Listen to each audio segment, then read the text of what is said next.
Hello ma'am, magandang gabi po sa inyo. Good afternoon po.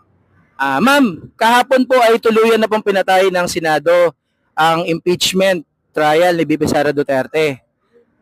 Sa palagay niyo po ba dahil sa ginawa nila ay dapat nang buwagin o i-abolish ang Senate of the Philippines o yung mga senador?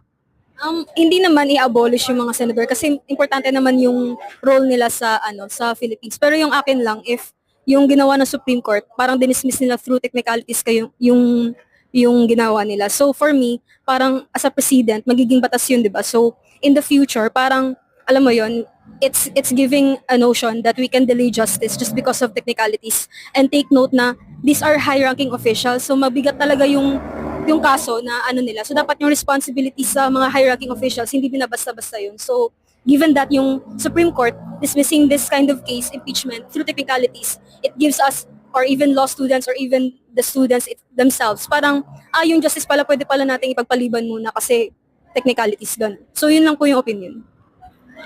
Okay ma'am, thank you po.